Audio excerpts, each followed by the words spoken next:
അവനവിടെ ഗോപി മോളിലുണ്ട്. ഒരു വിളിക്കേ. ഗോപി, ദാ ഏട്ടൻ വിളിക്കണോ?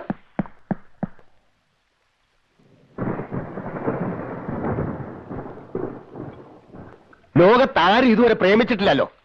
എടാ, നിനക്ക് അവളെ ഇഷ്ടമാണ് ഇങ്ങനെ വിളിച്ചോണ്ട് വരിക. അതിനിവിടെ ആരും എതിര് പറഞ്ഞിട്ടില്ല. അല്ലാതെ ആ കുടുംബം മുഴുവൻ തലയിൽ വെച്ച് വെക്കേണ്ട വല്ല കാര്യമുണ്ടോ? ഒരു വാക്ക് എന്നോട് ചോദിച്ചോ നീ? ആ ശേഖരൻ പറഞ്ഞിട്ടാ ഞാൻ അറിഞ്ഞത് കടവിറ്റ കാര്യം. മറച്ചു കൊടുത്ത 15,000 പകടി കിട്ടുമെന്ന് പ്രഭാരം പറഞ്ഞു. പിന്നെ കടയിലെ സാധനങ്ങൾക്ക് ഒരു 10,000. അങ്ങനെ 25,000. ഇനി ബാക്കി 25,000 എവിടെ നിന്ന് കൊടുക്കുന്നീയേ? അവര് സ്വർണം ചോദിച്ചിട്ടുണ്ടല്ലോ, അത് നീ എന്ത് വിറ്റ് കൊടുക്കും? അവറാച്ചനോട് പലിശയ്ക്ക് കടമെടുത്തിട്ടാ അന്ന് ഞാൻ പകടിക്ക് കാശ് കൊടുത്തത്. അത് ഇതുവരെ അടച്ചു തീർന്നിട്ടില്ല. അതുകൂടാതെ ആദ്യത്തെ പെണ്ണിന്റെ കല്യാണം എന്ന് പറഞ്ഞ് എന്നോട് പറയാതെ നീ പോയി 5,000 റുപ്യ വാങ്ങി. എന്തിനപ്പം നിന്റെ ഒരു പുറപ്പാട്? എനിക്കറിയില്ല ഏട്ടാ. എങ്ങനെങ്കിലും ഈ കല്യാണം നടക്കണം.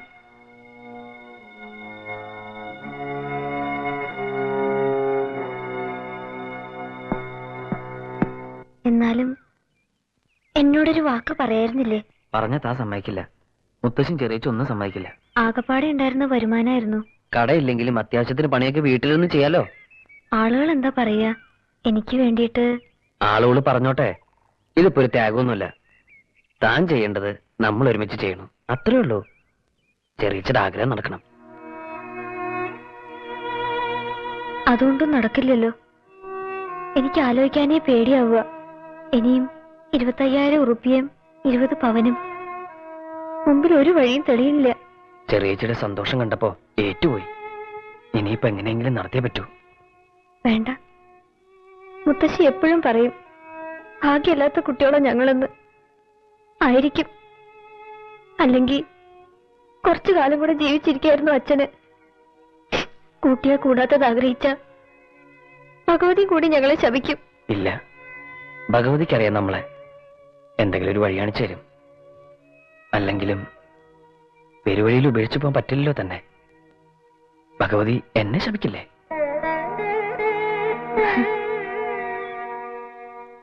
മൂത്ത ചേച്ചിയുടെ കല്യാണത്തിന് കൊണ്ടുപോയ സാരിയുടെ അടവന്നെ മുഴുവനായിട്ടില്ല. ഇടയ്ക്കിടയ്ക്ക് ഇങ്ങനെ ചോദിച്ചാ ആട്ടെ എങ്ങനെയാ അതൊക്കെ തിരിച്ചടയ്ക്കാൻ കണ്ടിരിക്കുന്നത്? ഇങ്ങനൊരു അത്യാവശ്യമായതുകൊണ്ടാണ്. എന്നാലും 5,000 ഒന്നും ഉണ്ടാവില്ല. ഒരു 3,000 നോക്കാം. നാളെ ആവട്ടെ. ആ പ്രദീപേ, നാളെ ഒരു 3,000 റുപ്യ അഞ്ജലിയുടെ അക്കൗണ്ടിൽ കൊടുത്തേ. ശരി.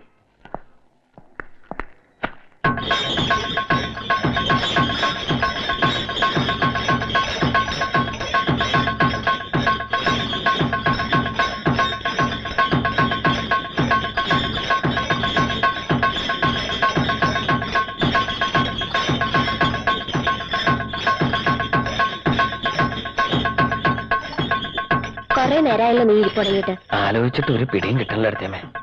25,000 ഉറുപ്പിക്ക് 20 പവനും നാളെ സന്ധ്യയ്ക്കും ഉണ്ടാക്കണം.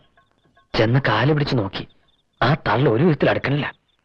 എടുത്താ പൊന്താത്തത്ര ഭാരം എടുത്ത് തലയിൽ വെക്കുമ്പോ ആലോചിക്കണായിരുന്നു ഗോപിയെ. ഏട്ടന് എത്ര ഉപദേശിച്ചാ നിന്നെ? ഒക്കെ ശരി തന്നെ. എടുത്ത വാരം ഇറക്കി വെക്കാൻ പറ്റില്ലല്ലോ. ചുമക്ക എന്നെന്ന തീരുമാനം. എങ്ങനെ? നിന്നെ കൊണ്ട് കൂട്ടിയെ കൊണ്ടതിനപ്പുറത്തല്ലേ? ആ ശിവൻകുട്ടിക്ക് എഴുതിയിട്ട് ഒരു മറുപടിയും കൂടി ഇല്ല. ഇത് വിറ്റോളൂ ഗോപി. ഏട്ടൻ അറിയണ്ട. വേണമെങ്കിൽ ചിന്തുമോളുടെ മാലയും കൂടി ഊരാം. അത്രയെങ്കിലും ആയില്ലോ. വേണ്ട ഇടത്തെ, അത് വേണ്ട. അതുകൊണ്ടൊന്നും തികയില്ലോ. ഏട്ടൻ വരട്ടെ. ഞാനൊരു കൂട്ടം തീർച്ചപ്പെടുത്തിയിട്ടുണ്ട്. ഭാരതി, ഏട്ടൻ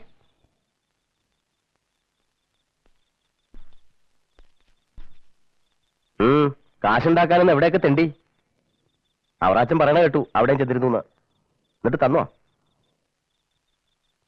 ഏട്ടാ, പല വഴികളും നോക്കണുണ്ട്. പക്ഷെ ഒന്നും ശരിയാവണില്ല. അതിന് ഒരു 5-6 മാസത്തെ സമയം തന്ന എങ്ങനെ ഞാൻ തിരിച്ചു തരാം. ഈ വീടും പറമ്പും ഒന്ന് പണയം വെച്ച്. കൊള്ളാം. നാട്ടുകാരെ കൊണ്ട് പറയിപ്പിക്കാലോ. ഗോവിന്ദമേനോന്റെ മക്കള് വീട് പണയം വെച്ച് കണ്ട പെൺകുട്ടികളുടെ കല്യാണം നടത്തണമെന്ന്. എന്നാ പിന്നെ തറവാട് വിറ്റപ്പോ എന്റെ ഓഹരിയായിട്ട് എന്തെങ്കിലുമൊക്കെ ഉണ്ടാവുമല്ലോ, അതെനിക്ക് തരണം.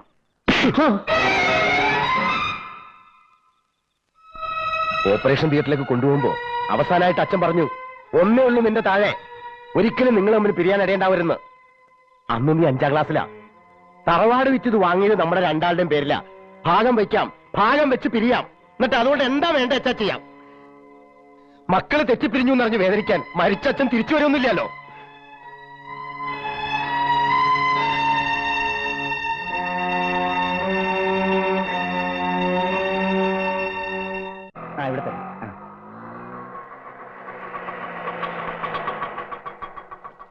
വെയിറ്റ് ചെയ്യട്ടോ, വാ.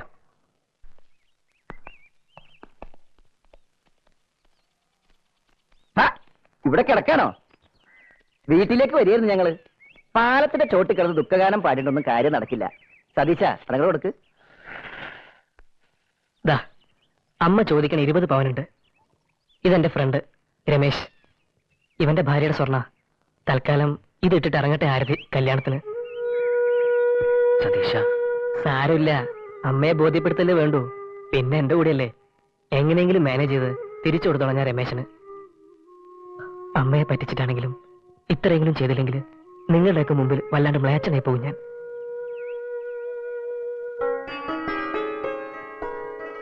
സ്വർണം കിട്ടിയെന്നുള്ളതല്ല സന്തോഷം, സതീഷിന് ചെറിയച്ചോട് അത്രയ്ക്ക് സ്നേഹം പറഞ്ഞപ്പോഴാ. അമ്മയെ പേടിച്ചിട്ടാ, അല്ലെങ്കിൽ നമ്മളെ ബുദ്ധിമുട്ടിക്കാതെ ഒരു പ്രാവശ്യം കൂടി ചെറിയച്ചൻ കൊണ്ട് ഒളിച്ചോടി പോവാനും മൂപ്പർ റെഡിയാ. ചെറിയച്ചി ചെന്നാലുടനെ ആ തള്ളെങ്ങാനും ഇത് വാങ്ങി അൽമാരിക്കകത്ത് വെച്ച് പൂട്ടിയുണ്ടല്ലോ, എന്റെ സതീഷിന്റെ കാര്യം പോക്കാ. കൊണ്ട് സൂക്ഷിച്ചു വെച്ചോളൂ.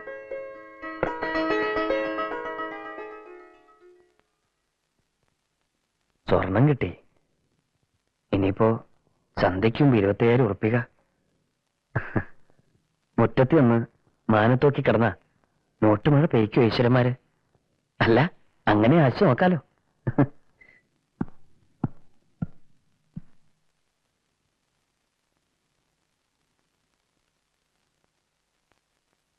സ്വർണം ചെക്കൻ തന്നെ തന്നൂല്ലേ? ഇവിടെ തള്ളക്ക് കൊടുക്ക്, കല്യാണം മുടങ്ങണ്ട.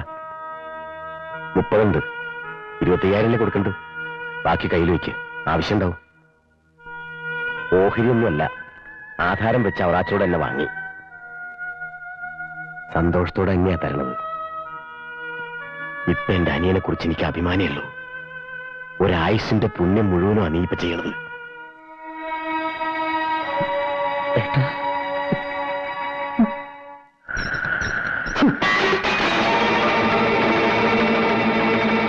ആരോട് ചോദിച്ചിട്ടാണ് കല്യാണം നടത്തുന്നത്?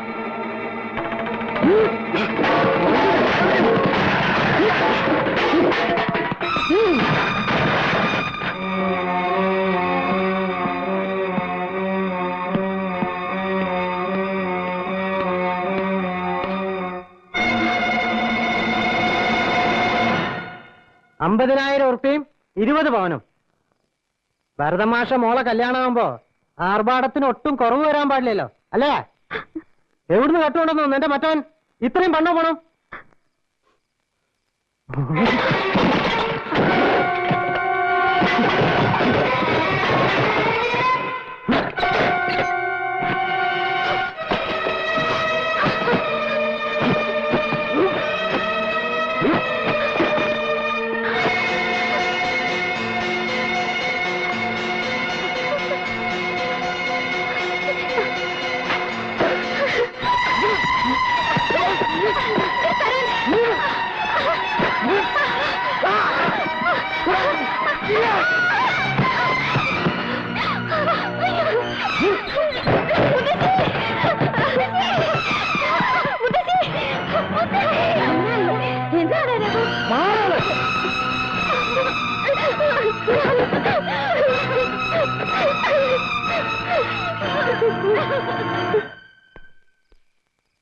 എന്താ എല്ലാവരും പണിയൊക്കെ നിർത്തി?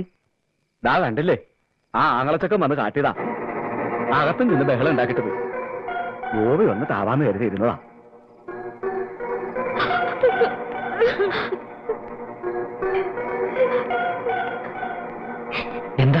എന്താ ഉണ്ടായത്? അവൻ വന്ന പണ്ടൊക്കെ എടുത്തോണ്ടേ ഗോപി. എന്താ ചെയ്യണ്ടേന്ന് അറിയണ്ടേ എനിക്ക്? പോലീസിൽ അറിയിച്ചല്ലോ ഗോപി.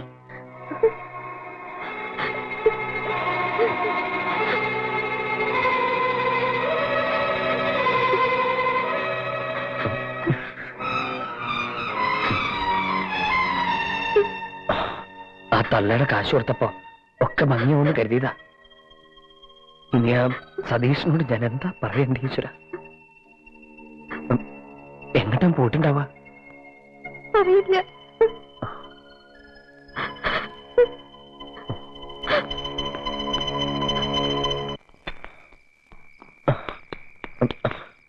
ആ രഘു വരണുണ്ട് ഈ വഴിക്ക്. ഏത് ഭരതമാഷ മോൻ രഘുവാ? ഇവിടെ ഉണ്ടായിരുന്നു ഇത്ര നേരം. കടവിലേക്കാൻ തോന്നുന്നു. നേരെ പോണ കണ്ടു. ആളുണ്ട്.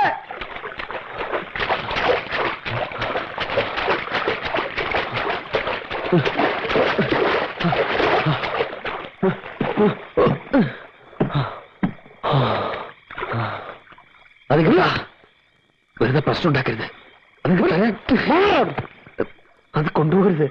നിങ്ങളുടെ പെങ്ങളുടെ ജീവിതം അത്. ഒരു കുടുംബത്തിന് മുഴുവൻ കണ്ണീരുണ്ടതില്. അത് ഞാൻ പറയുന്നത് കേക്ക്. പ്ലീസ് അത് കൊണ്ടുപോകരുത്.